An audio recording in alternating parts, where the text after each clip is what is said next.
How did my daughter's 10th birthday party turn into a kidnapping investigation in under 30 minutes? The first police officer through my front door had his hand on his holster, and I was still holding a slice of unicorn birthday cake when he asked me where I'd hidden my daughter.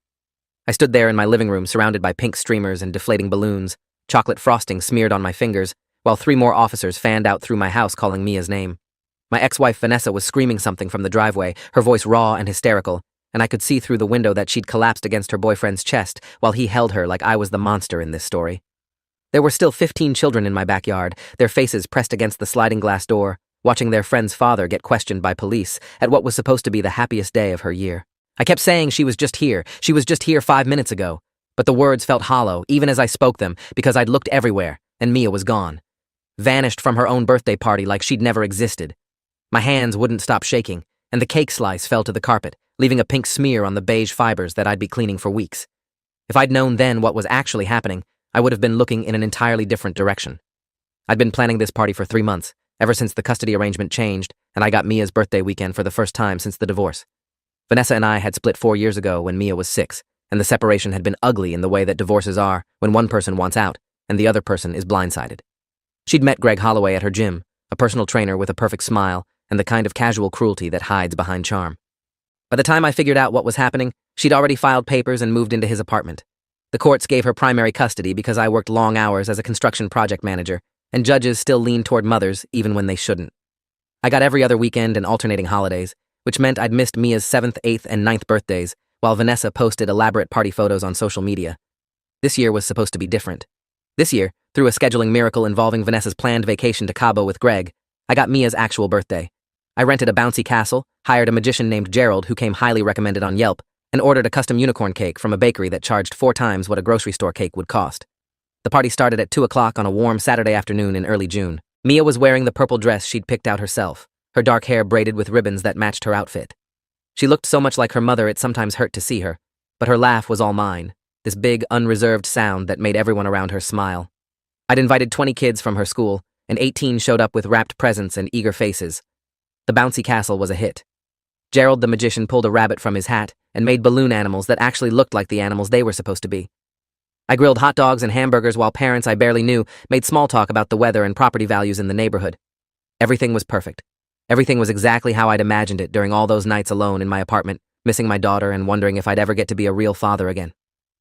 At 3:15, I called everyone inside for cake and presents. I did a head count as the kids filed through the sliding glass door, keeping track to make sure no one got left in the bouncy castle. 17. I counted again. 17. Mia wasn't with them.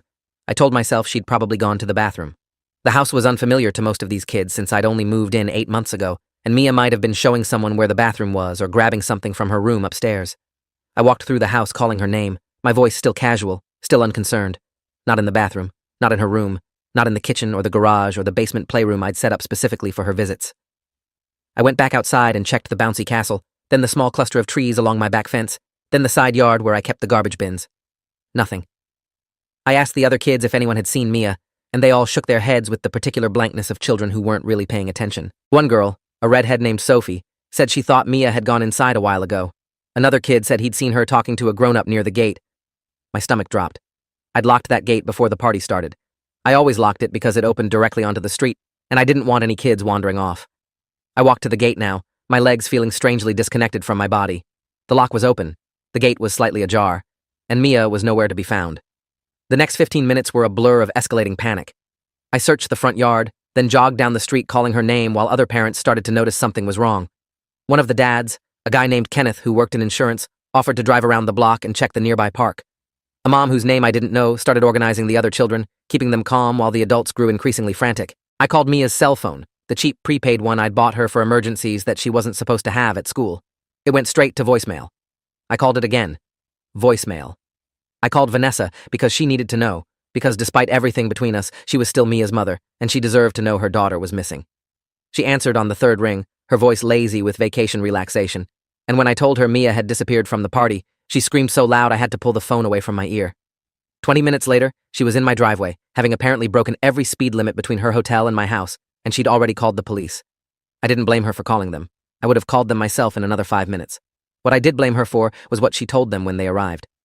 Officer Raymond Kubrick was the first responder, a veteran cop with 23 years on the force and a demeanor that suggested he'd seen too much to be surprised by anything. He took one look at the chaos in my front yard, at Vanessa sobbing against Greg's chest while pointing at me, and his expression hardened into something that made my blood run cold. "She's saying you took her," he said to me, his voice flat and professional. "She's saying this whole party was a setup so you could take your daughter and disappear."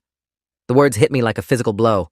I couldn't speak for a moment, couldn't process the accusation coming from the woman I'd been married to for 8 years, the woman who'd been my partner through pregnancy and sleepless newborn nights and every milestone of Mia's early childhood. "She knows me," I finally said. "She knows I would never hurt Mia." But Vanessa was screaming now, screaming about how I'd fought for more custody, how I'd threatened to take Mia away from her, how I'd always been controlling and possessive. None of it was true. All of it sounded true when filtered through her hysteria and the suspicious eyes of responding officers. Within an hour, there were 8 police vehicles in front of my house, and I was being questioned in my own living room while strangers searched my property for evidence that I'd kidnapped my own daughter. Detective Maria Castellanos arrived around 5:30 p.m., a tall woman in her early 40s with sharp eyes and a reputation I'd later learn was built on solving cases other detectives had given up on. She had 15 years in the department's Special Victims Unit and a manner that was simultaneously warm and probing, like she was your friend right up until the moment she caught you in a lie. She dismissed the uniformed officers from my living room and sat across from me on the couch where Mia liked to watch cartoons, her notepad balanced on her knee and her pen moving constantly. "Tell me about your relationship with your daughter," she said, and I did. I told her about the divorce, about the custody arrangement, about every weekend visit and every school play I'd attended and every bedtime story I'd read over FaceTime when I couldn't be there in person. I told her about the birthday party I'd planned for months, about the bouncy castle and the magician and the cake that was still sitting on my kitchen counter with 10 candles waiting to be lit. She listened without interrupting, her expression neutral, and when I finished, she asked me about the gate. The gate became the center of everything. I'd locked it before the party started. I was certain of that. I remembered checking it at 1:45 p.m., just before the first guests arrived, making sure the latch was secure and the padlock was clicked into place. The padlock was now sitting on my patio table, intact and undamaged, which meant someone had opened it with a key. I only had 2 keys to that lock. One was on my key ring, which I produced for Detective Castellanos, and which she examined without taking it. The other key was in my junk drawer in the kitchen, where I kept spare batteries and rubber bands and all the miscellaneous items that didn't have another home. We checked the drawer together. The key was gone. Someone had taken my spare key, used it to unlock the gate, and either lured or carried my daughter out of her own birthday party while I was grilling hot dogs 30 feet away. The realization made me physically sick. I had to excuse myself to the bathroom, where I dry-heaved into the toilet while the detective waited patiently in the hallway. When I emerged, she asked me who had access to my house. The list was short. Me, my cleaning service, which came every other Thursday, my mother, who had a spare key for emergencies but lived 3 hours away, and Vanessa, who I'd given a key when I first moved in because she was Mia's mother and I thought she should be able to access the house if something happened to me during one of Mia's visits. The investigation moved fast after that. An Amber Alert was issued at 6:15 p.m., Mia's school photo suddenly appearing on highway signs and phone notifications across the state. The FBI got involved because kidnapping cases involving children automatically trigger federal protocols, and by nightfall, my modest suburban home was the center of a full-scale operation involving more law enforcement personnel than I could count. They interviewed every parent who'd attended the party, every child old enough to give a statement, Gerald the magician, the bouncy castle delivery guys, my neighbors on both sides and across the street. They pulled security camera footage from every house on the block that had cameras, which turned out to be 7 houses out of 12. They tracked down the bakery that made the cake and the store where I'd bought the party supplies. They examined my computer, my phone, my financial records, my search history, my social media accounts. They found nothing because there was nothing to find. I hadn't taken my daughter. I hadn't planned to take my daughter. I had done nothing wrong except trust that a locked gate would stay locked at a children's birthday party. Vanessa's accusation hung over everything like a fog. She'd told the police I was dangerous, that I'd been threatening for years to take Mia and disappear to Mexico, that I had anger issues and a history of violence. The violence claim was based on a single incident 3 years ago when I'd punched a wall during an argument about custody. I'd put my fist through drywall because I was frustrated and hurt, and I'd immediately regretted it and apologized. Vanessa had photographed the hole in the wall and saved the picture, apparently waiting for a moment when it could be used against me. She produced it now, showing the officers and the FBI agents and anyone else who would listen, pointing to it as evidence that I was capable of hurting my own child. Never mind that I'd never raised a hand to Mia or Vanessa or anyone else in my entire life. Never mind that the wall-punching incident was the result of Vanessa telling me she was cutting my visitation time in half because Greg didn't like having my schedule interfere with their plans. The damage was done. I could see it in the way some of the investigators looked at me, the assumption of guilt that settled over the proceedings like a second skin. The father did it. Isn't that how these stories usually end? The breakthrough came from the security cameras. A neighbor 3 houses down had a Ring doorbell with a wide-angle view of the street, and the footage showed a silver minivan pulling up to my curb at 3:11 p.m., exactly 4 minutes before I'd called the kids inside for cake. The driver was obscured by sun glare, but a figure emerged from the passenger side and walked with purpose toward my property, disappearing from frame near the gate that led to my backyard. 3 minutes later, at 3:14 p.m., the same figure reappeared, walking quickly back to the minivan with something in their arms. Something small. Something that struggled briefly before going limp. The figure got into the passenger seat, the minivan pulled away, and Mia was gone. Detective Castellanos showed me the footage on her tablet, her expression grim. The figure in the video was wearing a baseball cap and sunglasses, their face turned away from the camera at every crucial moment, but their build and movements were distinctly female. "Do you recognize this person?" she asked, and I studied the grainy footage until my eyes ached. I didn't recognize them, but something about the way they moved, the particular rhythm of their stride, nagged at the edges of my memory like a word I couldn't quite recall. Greg Holloway became a person of interest 12 hours into the investigation, not because of the video, but because of his history. Detective Castellanos had run background checks on everyone connected to the case, and Greg's came back with flags that made her immediately suspicious. He'd been married twice before Vanessa, both times to women with children from previous relationships. Both marriages had ended badly, with allegations of inappropriate behavior toward the stepchildren that were never formally charged, but had generated CPS reports in 2 different states. His ex-wives had restraining orders against him. One of them, a woman named Catherine Briggs living in Phoenix, had told investigators during a phone interview that Greg had an unhealthy fixation on young girls and that she'd fled the marriage when she caught him taking photos of her daughter in the bathtub. He'd explained it away as innocent, claiming the daughter had locked herself in and he was just checking on her, but Catherine hadn't believed him, and neither did anyone else who heard the story. The detective shared this information with me in the early hours of Sunday morning, and I felt something cold settle into my chest. Mia had been living in the same house as this man for 3 years. Vanessa had brought him into our daughter's life, defended him against my concerns about his character, and now my daughter was missing. The minivan was traced through traffic cameras and toll records to a motel 40 miles outside the city, a rundown establishment called the Pine Ridge Inn that rented rooms by the hour and didn't ask questions. FBI agents descended on the location at 4:30 a.m. Sunday, and what they found made national news. Mia was there, alive and physically unharmed, locked in a bathroom that had been modified with a padlock on the outside. She was dehydrated and terrified, but otherwise okay, and the EMTs who examined her confirmed she hadn't been sexually assaulted. The woman who'd taken her, the figure from the security footage, was Greg's sister, a 42-year-old named Denise Holloway, who had no criminal record, but a long history of mental health issues and an unwavering loyalty to her brother.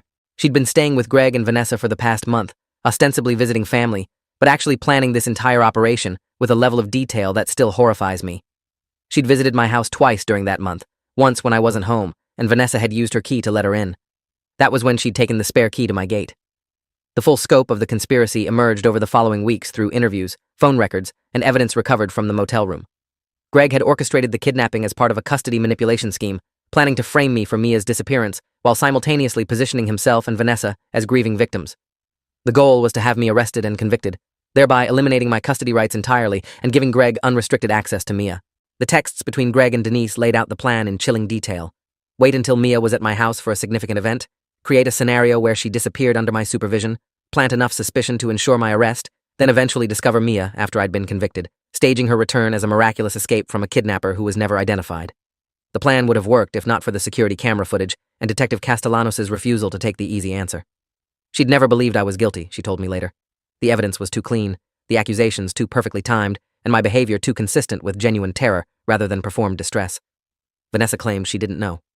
She sat in an interview room with FBI agents for 6 hours, crying and insisting that Greg had never told her about the plan, that she genuinely believed I'd taken Mia, that she was a victim too.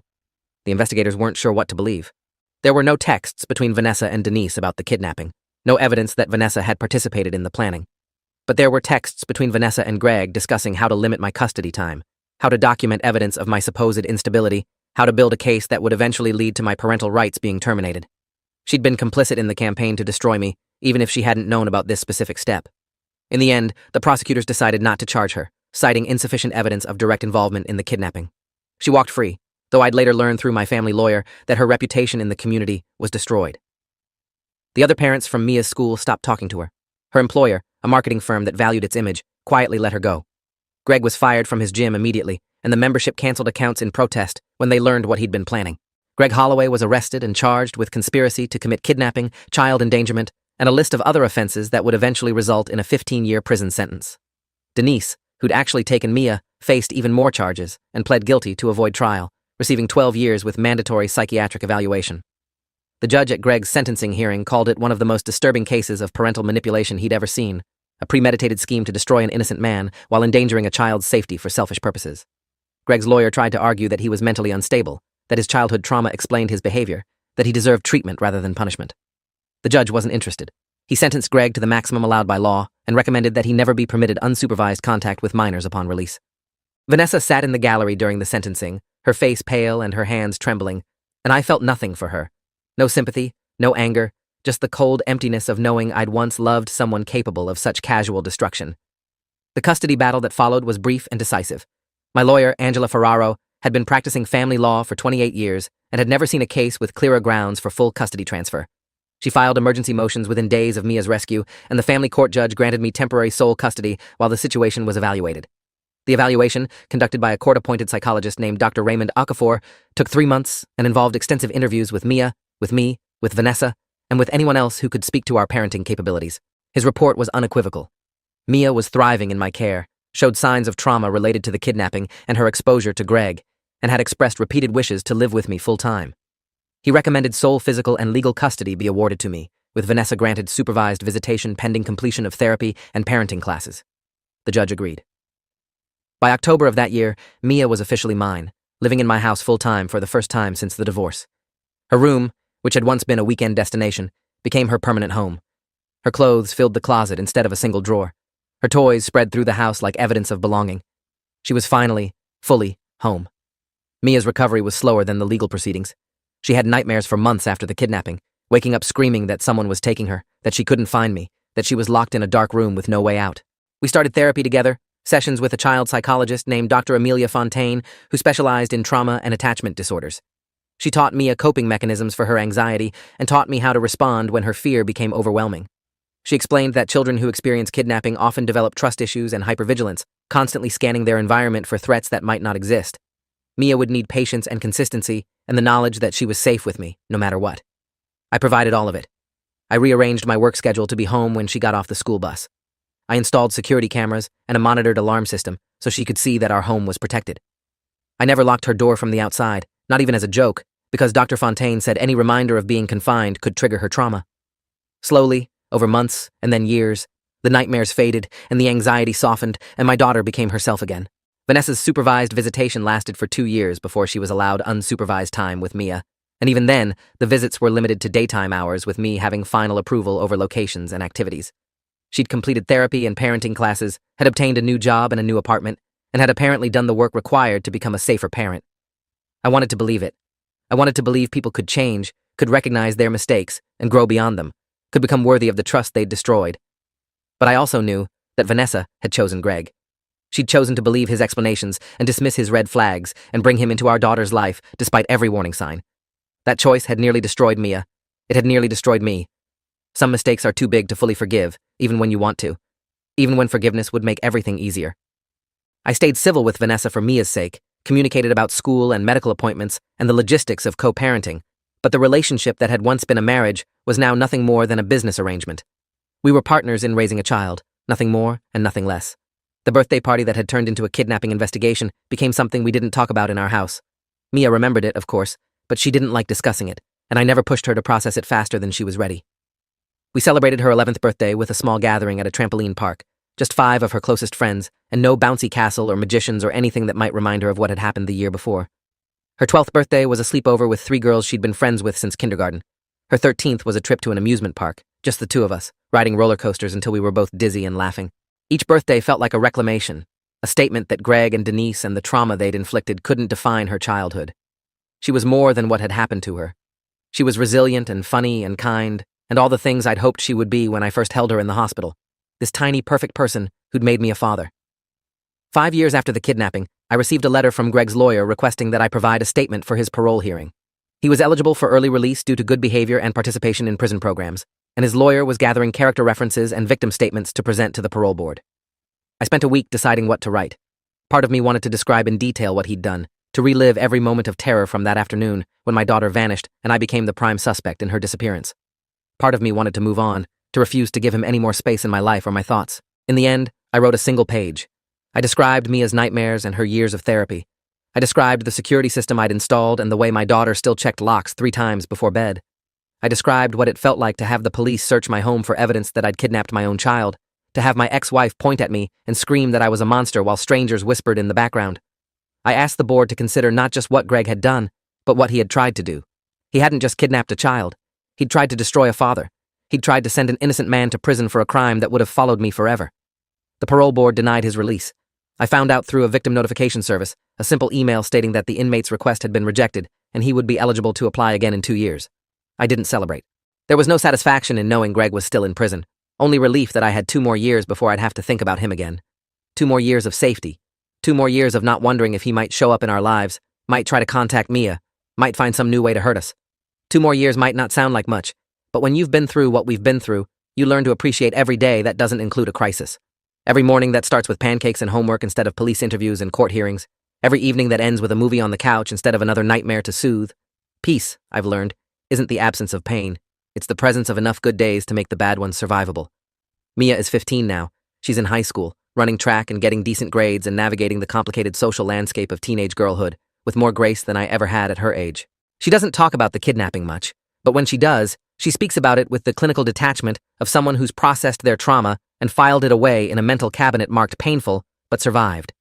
She wants to be a psychologist when she grows up, specifically one who works with kids who've been through difficult experiences. Dr. Fontaine's influence, probably, but also something that comes from Mia herself, this desire to help others the way she was helped. I couldn't be prouder of her. I couldn't be prouder of us, of what we've built together in the years since everything fell apart. Our little family of 2, strong enough to withstand everything that tried to break us. She still checks the locks 3 times before bed. I still check the security cameras every night before I sleep. But these aren't signs of damage anymore. They're signs of vigilance, of people who know that bad things can happen and choose to be prepared rather than afraid. Last month, Mia asked me to tell her the whole story of what happened at her 10th birthday party. She'd heard bits and pieces over the years, absorbed context from therapy, and overheard conversations and the occasional news article that popped up on anniversary dates. But she wanted the complete picture, start to finish, from my perspective. We sat on the back patio with lemonade and the summer sun setting behind the trees, and I told her everything. The planning, the party, the moment I realized she was gone, the accusation from her mother, the suspicion from the police, the terror of thinking I might go to prison for something I didn't do, the breakthrough with the security footage, the rescue at the motel, the trials and sentencing and custody battles that followed. I didn't sugarcoat any of it. She was old enough to hear the truth, and she deserved to know exactly what had happened and why. When I finished, she was quiet for a long moment, processing everything I'd told her. Then she said something that I'll carry with me for the rest of my life. She said thank you for fighting for me. Thank you for not giving up. And I told her what I've known since the moment she was born, that I would fight for her against anyone and anything, for as long as I live and probably longer, because that's what fathers do. That's what love does. It fights. Her birthday is coming up again soon, and we're planning something special for her sweet 16. She wants a small party this time, just close friends and family at a nice restaurant downtown. No bouncy castles, she says with a small smile that tells me she remembers. No magicians, just people she loves eating good food and celebrating another year of her life. I've already made the reservation.